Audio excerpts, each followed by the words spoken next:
In the shadow of Nietzsche's declaration that God is dead, humanity stands at a crossroads. For millennia, religion and belief in the divine provided a foundation for meaning, morality, and purpose. With the death of this foundation, a question looms over modern existence. If there is no God, can life retain its significance, or are we condemned to confront the abyss of nihilism? Atheism, which denies or dismisses the divine, faces this question head-on. Without an eternal framework to ground existence, meaning must be constructed rather than discovered. But can such constructed meaning withstand the weight of existence, or does it collapse into relativism and futility? Nietzsche himself foresaw this crisis.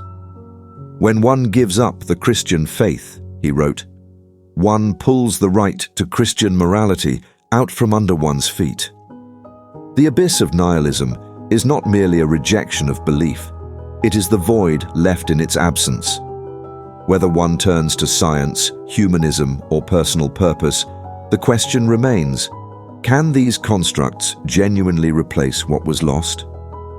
Or are they, as some suggest, mere masks for the abyss, a facade of meaning that crumbles upon deeper reflection?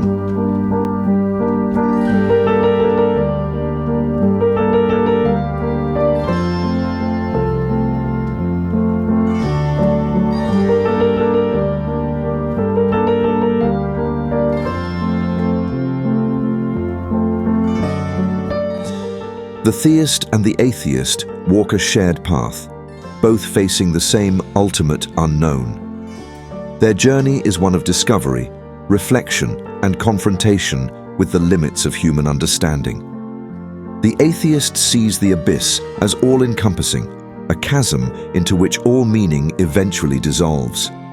For the theist, however, the abyss is not the end, but a crossing, where the journey does not disappear into nothingness, but transforms into something beyond.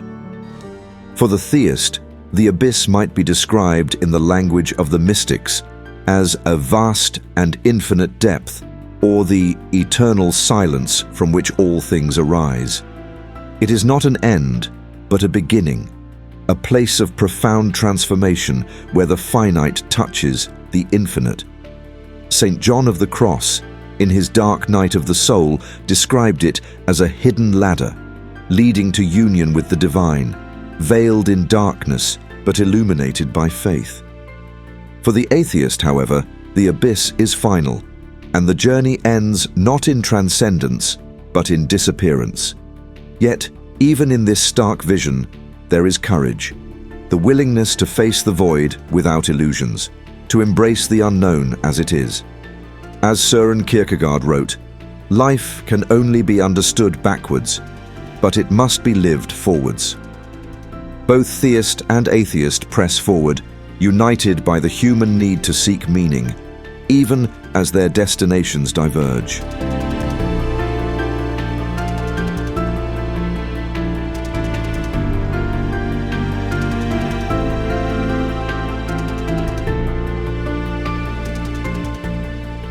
Nihilism, at its core, is the belief that life is without inherent meaning or value.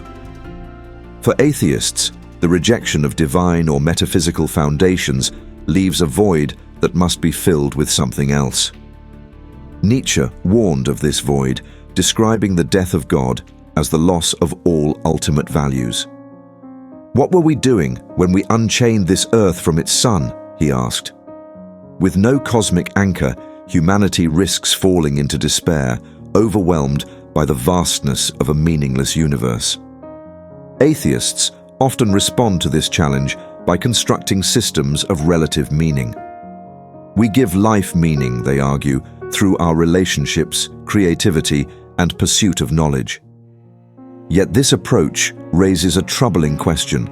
Can relative meaning, which is contingent and temporary, ever fully satisfy?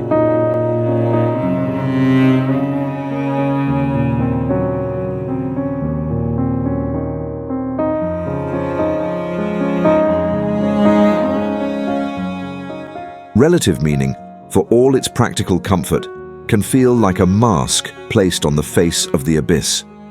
Relationships, careers, and personal achievements may provide purpose, but their transient nature exposes their fragility. As Jean-Paul Sartre observed, life has no meaning the moment you lose the illusion of being eternal.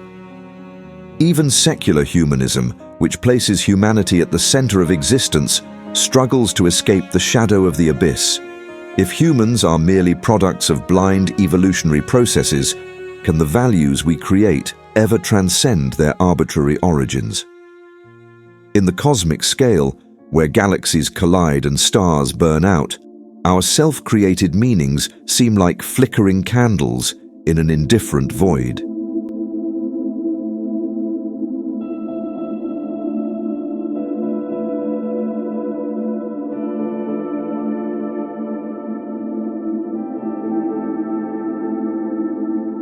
Nietzsche's answer to nihilism was the Übermensch, a figure who transcends traditional values and creates new ones through sheer will.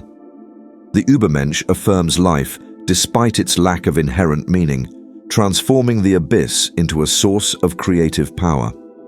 Man is something that shall be overcome, Nietzsche wrote.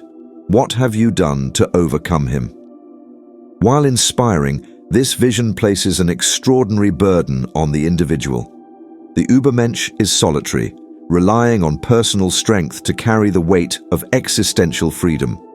For most, this level of heroism is unattainable.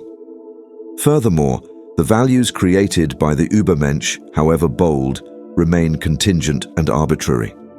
They do not resolve the fundamental tension of meaninglessness. They merely mask it.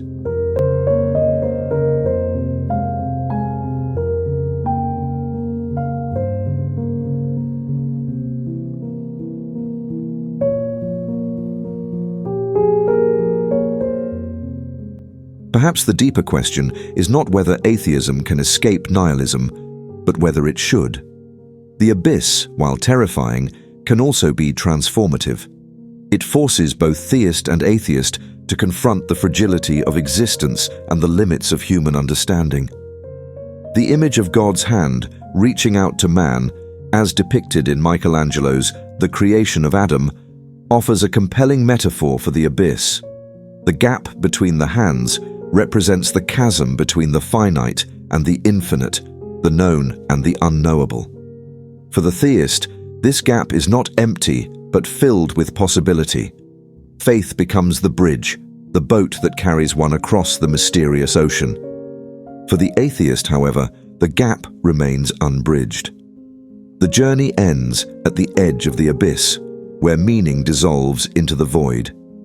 Yet, this shared confrontation with the abyss is what unites the theist and the atheist.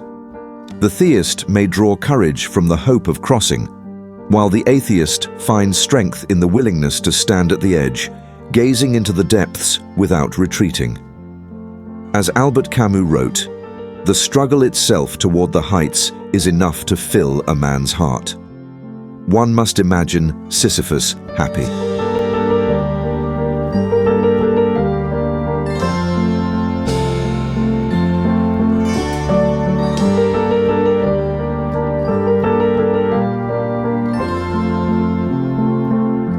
Can atheism escape nihilism?